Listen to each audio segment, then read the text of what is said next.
প্রিয় শ্রোতা, আপনারা শুনছেন রেডিও পডকাস্ট কৈশোরের ভাবনা।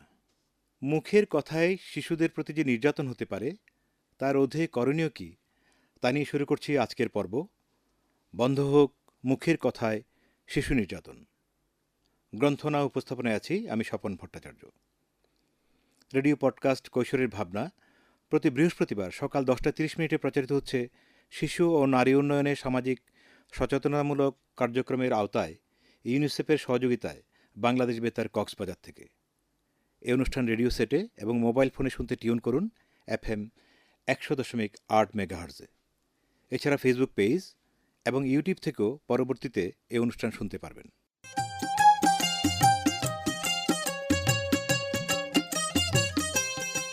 প্রিয় শ্রোতা, নির্যাতন বা আঘাত কি সবসময় শারীরিকই হয়, নাকি মুখের কথায়ও কারো মনোবল, আত্মবিশ্বাস, বেঁচে থাকার ইচ্ছে নষ্ট করে দিতে যথেষ্ট?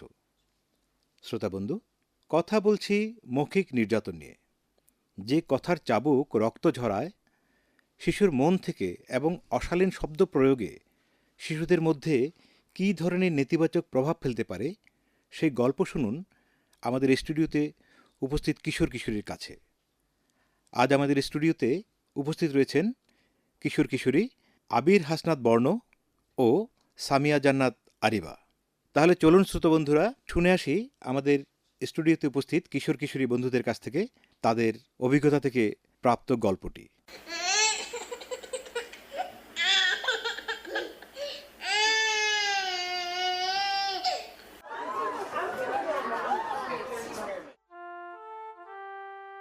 এই আমার ঘরে হয়েছে একটা গাধা আর নির্লজ্জ মেয়ে, যা বলি তার কিছুই করতে পারে না। আমার জীবনটা শেষ হয়ে গেল। শ্রোতা বন্ধু, কথা বলছি 10 বছর বয়সী অনুর জীবন নিয়ে। অনু খুবভাবে লেখাপড়া শিখতে পারছিল না। বইয়ের লেখার নিচে আঙুল বসিয়ে লাইনগুলো ঠিকমতো পড়তে বললেও শিশুটি বইয়ের লেখার উপর হাত দিয়ে ঢেকে ধরে পড়ছিল। মায়ের কথা না শোনায় এই অপরাধে মা তার সাথে গালাগালি শুরু করেন। শুধু পড়ালেখার সময় না, অন্য যে কোনো কিছু অনু তার ভাইয়ের মতো করতে না পারলে তার উপর চলতে থাকে মায়ের কথার বান। অথচ তার মা কখনো বুঝতে পারেননি অনু ধীরে ধীরে মায়ের কাছ থেকে দূরে সরে যাচ্ছিল। ক্রমাগত তার প্রতি দোষারোপ, ভাইয়ের সঙ্গে তুলনা দিয়ে অপমান সহ্য করা, সমবয়সী বন্ধুদের সঙ্গে মিশতে না পেরে ছোট অনু সিদ্ধান্ত নেয় আর একটু বড় হলে বাড়ি ছেড়ে চলে যাবে। এই কথার অত্যাচার থেকে মুক্তি পেতে মায়ের সাথে কোনো যোগাযোগ রাখবে না। মা তাকে কাছে না পেলে কিভাবে গালাগালি করবে? অনুর ভাইয়ের বয়স 7 বছর। শিশু আদি মনের আনন্দে তার বোন অনুর সাথে খেলা করে, কিন্তু সেই খেলা তাদের বাবা কোনোভাবেই পছন্দ করছিল না। না করার পরও তারা বাবার কথা শুনছিল না। মা এসে ভয় দেখিয়ে গেলেন। কথা না শুনলে বাবা এসে মারতে পারেন। মা চলে যাওয়ার পর বাবা এসে এত জোরে জোরে ধমক দিলেন যে ভয় পেয়ে ছোট আদির হাত থেকে কাচের বোতল পড়ে গিয়ে ভেঙে গেল। তাতে আদির বোন অনুর পা কেটে গেল। বাবা তখনও খারাপ ভাষায় বকাঝকা করে যাচ্ছিলেন। বাবার এই ধরনের আচরণ দেখে আদির মনে হতে লাগলো সে যখন বড় হয়ে বাবা হবে তখন তার ছেলে মেয়েদের মারবে, জোরে জোরে চিৎকার করে তাদের শাস্তি দিবে। তার সাথে যা ঘটেছে সে বড় হয়ে এইরকম করবে।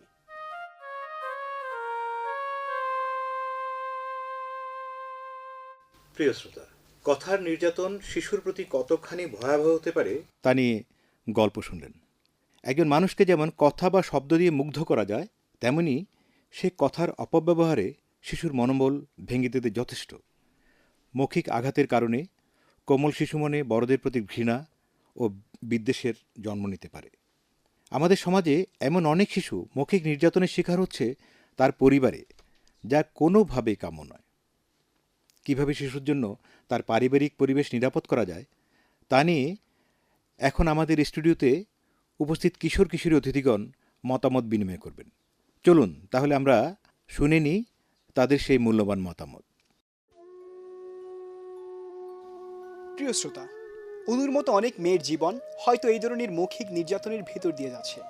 শিশুকে নিয়ন্ত্রণের জন্য অনেক বাবা মা তাদের খারাপ ভাষায় বকাঝকা করেন, গালিগালাজ করেন, উচ্চস্বরে কথা বলেন। কারো কথা শুনে যদি কোনো শিশু মানসিকভাবে বিপর্যস্ত হয় তবে সেটাও মৌখিক নির্যাতন। আসলে মৌখিক নির্যাতন এমনই একটি বিষয় যাকে নির্যাতন বলে সংজ্ঞায়িত করা খুব কঠিন। শারীরিক নির্যাতন প্রমাণ করা সহজ, কিন্তু গায়ে একটি লালচে দাগও না ফেলে যে একজন মানুষকে ভিতর থেকে ভেঙে চুরে সম্পূর্ণ তছনছ করে দেওয়া যায়, মৌখিক নির্যাতন বারবার তার প্রমাণ দেখায়। যদি শিশুকে ক্রমাগত বোকা, গাধা এবং আরও কুৎসিত নামে ডাকে, তবে কি করে সে নিজেকে বুদ্ধিমান হিসেবে প্রতিষ্ঠিত করবে? শুনতে শুনতে হয়তো বোকাই থেকে যাবে। শিশুকে এমন কথাও বলা হয় যে তাকে কেউ ভালোবাসে না। মৌখিক আঘাতের কারণে কোমল শিশু মনে বিরূপ প্রতিক্রিয়ার সৃষ্টি হয়, যার ফলে বড়দের প্রতি তার শ্রদ্ধা, ভালোবাসার পরিবর্তে ঘৃণার জন্ম নেয়। এই বিদ্বেষ অনেক সময় দীর্ঘস্থায়ী হয়, যা সম্পর্ক নষ্ট করে। শিশুর আত্মবিশ্বাসের কমতির পেছনে দায়ী হতে পারে এই মৌখিক নির্যাতন। প্রিয় শ্রোতা, শারীরিক নির্যাতনের মতো মৌখিক নির্যাতনও শাস্তিযোগ্য অপরাধ। তবে মৌখিক নির্যাতনের ক্ষেত্রে প্রমাণের বিষয়টি অনেক কঠিন। অভিযুক্ত ব্যক্তিকে সরাসরি গ্রেফতার করার আগে পুলিশকে জিজ্ঞাসা করে দেখতে হয় সত্যিই নির্যাতনের কোনো ঘটনা ঘটেছে কিনা। মৌখিক নির্যাতনের ক্ষেত্রেও বিষয়টি আলাদা নয়।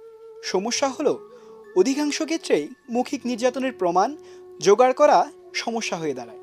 বন্ধ দরজার আড়ালে বা লোকের অগোচরে কিছু আপত্তিকর শব্দের প্রয়োগ করলে তা প্রমাণের সুযোগ কোথায়? একমাত্র এই নির্যাতন যদি কারো সামনে হয় এবং নির্যাতিত ব্যক্তির পক্ষে কেউ সাক্ষ্য দিতে প্রস্তুত থাকেন, তবে তা প্রমাণ করা সহজ। এই ফাঁকটুকু থাকে বলেই হয়তো বহু মৌখিক নির্যাতন শাস্তির বাইরেই রয়ে গেছে। কিন্তু যখন দোষী ব্যক্তি হয় পরিবারের সদস্যরা, তখন তাদেরকে শাস্তির আওতায় আনা প্রায় অসম্ভব ব্যাপার। তাই সচেতনতা হতে পারে সমাধানের পথ।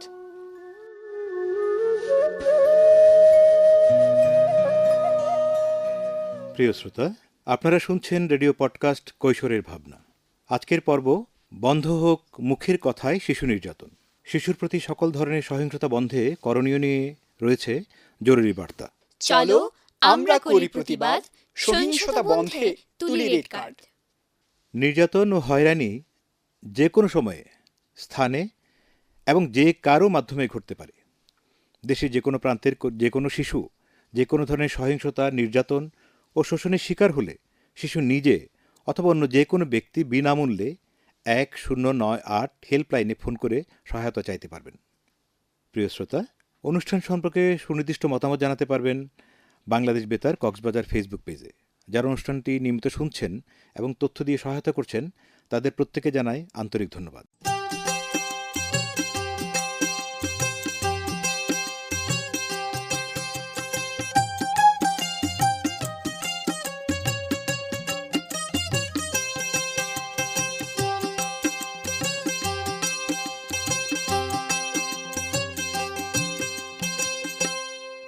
প্রিয় শ্রোতা, আজকের মতো এখানে বিদায় নিচ্ছি।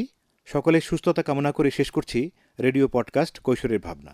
আজকের পর্ব বন্ধ হোক মুখের কথায় শিশু নির্যাতন প্রচারিত হয়েছে ইউনিসেফের সহযোগিতায় বাংলাদেশ বেতার কক্সবাজার থেকে FM 100.8 মেগাহার্জে। পরবর্তী পর্ব কোনো নতুন বিষয়ে প্রতি বৃহস্পতিবার সকাল 10:30 শোনার আমন্ত্রণ রইল। শ্রোতা বন্ধুরা, জানিয়ে রাখছি আজকের অনুষ্ঠানটি গ্রন্থন উপস্থাপনে ছিলাম আমি স্বপন ভট্টাচার্য। রেকর্ডিং ও সম্পাদনা করেছেন কেংরি রাখাইন।